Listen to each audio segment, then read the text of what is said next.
national slogans are "one pill can kill," but it's absolutely true. We lose much more people to fatal drug overdoses as we do to fatal car accidents. And there's over 100,000 overdose deaths a year. You cannot tell from looking at it if it's counterfeit or if it's legitimate. People that are selling drugs are really profiting off of people's misery.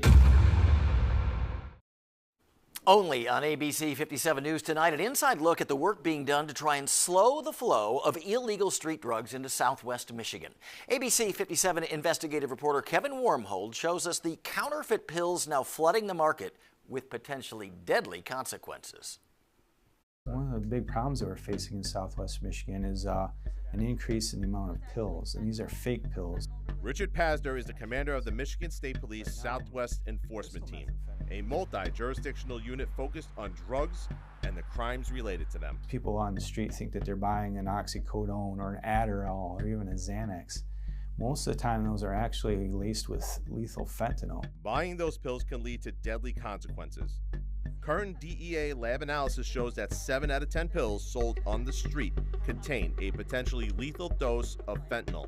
That dose is only 2 milligrams.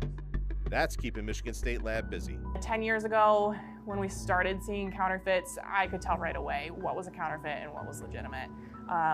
Today, you could line up 20 pills in front of me. I couldn't tell you how many of them were counterfeit or legitimate. Carly McManaman manages the seized drug unit at the MSP lab in Lansing. We hear most often M30s, the little round blue oxycodone tablets, are being counterfeited to contain fentanyl. And those are still probably one of the most common counterfeits that we see.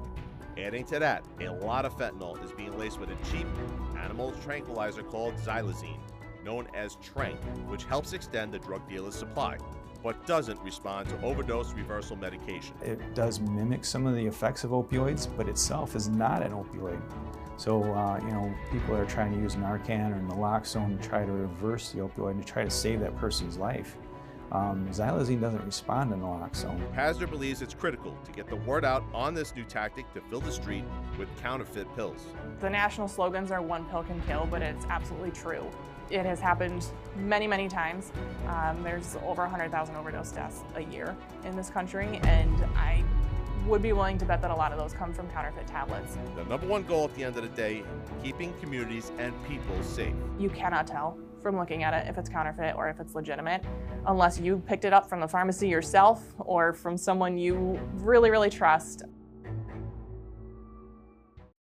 So be careful out there. Coming up on ABC 57 News at 6, a closer look at the new war on drugs here in Michiana, a term that's taking on a much different meaning these days.